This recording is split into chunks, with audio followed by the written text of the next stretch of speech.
Hello children, I welcome you all to another online class. Children, I'm so excited to meet you all through this class. Alright. I believe all of you have big dreams that you want to achieve in life.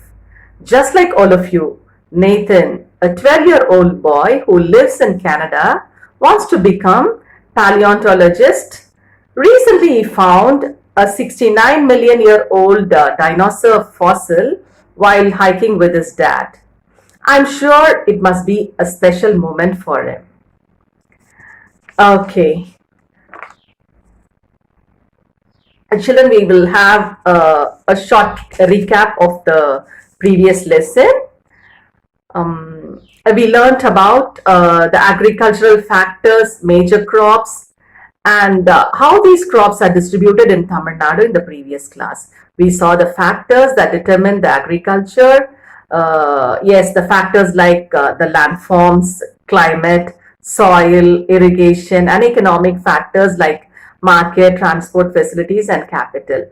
We also learnt about the three types of farming, such as subsistence intensive farming, plantation, and mixed farming. Do you remember the three cropping seasons of Tamil Nadu? Yes, it is Sornavari, Samba, and Navarai. Alright, now we'll move to the new lesson. Can you name some of the freedom fighters of the 18th century in Tamil Nadu? Yes, they are Subramania Bharatiyar, Velu Nachiyar, Veerapandya Kattabomman, Maradu brothers, and Dheeran Chinnamalai. Among these leaders, do you know who is the first freedom fighter of Tamil Nadu? Yes, it is Dheeran Chinnamalai. There were many Indian leaders who fought for freedom. This lesson is about the early revolts against British rule in Tamil Nadu. The Indian independence movement had a long history in the Tamil-speaking districts of the then presidency going back to the 18th century. After defeating the French and their Indian allies, the East India Company began to combine, expand its power and influence. This was resisted by many local kings and feudal chieftains. Do you know the first one to resist the East India Company? Yes, it is Pulithevar of Tirunelveli. This was followed by other chieftains in Tamil country known as Palayakkaras, which arrived at Vellore revolt of 1806. This lesson deals with early revolts against British rule in Tamil Nadu. Before we get into the lesson, what do you mean by revolt? It is no rise against or rebel against the government or the ruler. Who did Palayakkaras rebel against? They rebelled against the English East India Company, that is the British people. Now, first we are going to study about the resistance of regional powers against the British. That's how the regions resisted or rise against the British. Do you know what this word Palayam means? It means a domain or little kingdom or a military camp. The British referred them as Palayakkaras. In Tamil, it is referred to the holder of a little kingdom as a feudatory to a greater sovereign. Okay, what does this feudatory mean? Feudatory was a chief who was given a large piece of land by a more powerful ruler, and in turn the chief paid tribute or contribution in the form of money, military service, agricultural products, etc. This system was practiced by Vishwanatha Nayak, ruler of Madurai, in 1529. Traditionally, there were supposed to be 72 Palayakkaras, and let's look into some of the duties of these Palayakkaras. These Palayakkaras were free to collect revenue, administer the territory, settle disputes, and maintain law and order. Their police duties were known as Padikaval or Arasukaval. Okay. These Palyakaras were helpful to the Nayak rulers. They restored the kingdom to them. The kings and the Palyakaras had very good relationship between them. This lasted for 200 years until it went into the hands of British. Among the 72 Palayakaras created by the Nayak rulers, there were two blocks, namely the prominent eastern and the western Palayams. Eastern Palayams were Satur, Nagalapuram, Etayapuram, and Panchalam Kuruchi. And the prominent western Palayams were Udumalai, Talavankotte, Naduva Kuruchi, Singampatti, and Seitar. Okay, these Palyakaras dominated the politics of Tamil Nadu during 17th and the 18th century. Revenue collection authority to the company's rule. Now I am going to describe the main cause that led to conflict between the East India Company and the Palyakaras. Here, the Nawab of Arcot borrowed money from the East India Company to meet the expenses he suffered during the Carnatic Wars. When his debts crossed his capacity to pay, the power of collecting land revenue dues was given to the East India Company. Now, the Palyakaras refused to pay taxes since their lands had been handed down to them over 60 generations. So, the company branded the Palyakaras as rebels. And rebels are those who oppose the government and accuse them of trying to disturb the peace of the country. This is how the conflict between the Palyakaras and East India Company started. Okay, now we are going to study about how the Palyakaras Palyakaras revolt started. Okay, and first one, the revolt of, we are going to see the revolt of Pulithevar. In March 1755, Mahfuz Khan, he is the brother of Nawab of Arcot, he was sent with the military of the company army under Colonel Heron to Tirunelveli. Since Madurai easily fell into the hands, Heron was advised to deal with Pulithevar of Madurai, who refused to obey the company. But Pulithevar had strong support of Western Palyakaras. So Colonel Heron left the plan since he was in need of cannon and supplies for the war. And now the Confederacy and the alliances with enemies of the British and the Battle of Calacatta. We are going to look into it. The three patent officers, Nawab Chanda Sahib's agent, commanded the Madurai and Tirunelveli regions. These officers supported the Tamil Palyakaras against Arcot Nawab Muhammad Ali.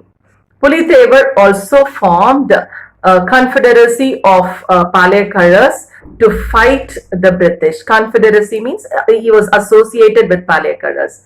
And now the English got support from the Rajas of Ramanathapuram and Pudukottai. Now Pulithevar sought the help of Hyder Ali, but Hyder Ali could not help him. This is followed by the Battle of Calacatta. An army was sent under the head of Mahfuz Khan to capture Tirunelveli. Before he stationed his troops near Calacatta, 2,000 soldiers from Travancore joined the forces of Pulithevar. In this battle, Mahfuz Khan troops were routed. The organized resistance of the Palyakaras under Pulithevar gave an opportunity to the English to interfere directly in the affairs of Tirunelveli. Aided by the Raja of Travancore, the Palyakaras of Tirunelveli, led by Pulithevar, were in constant state of rebellion against the Nawab's authority. Yusuf Khan, who had been sent by the company, was not prepared to attack Pulithevar. There is a reason for that. The reason is he was waiting for big guns and ammunition from Tiruchirappalli. The artillery arrived only in September 1760, since the English were at war with the French and Hyder Ali. Now Yusuf Khan was sent by the company to attack Pulitevar on 16th May 1761. The three major ports of Pulitevar came under the control of Yusuf Khan. Later, Pulitevar was defeated by Captain Campbell in 1967. So Pulitevar escaped and died in exile.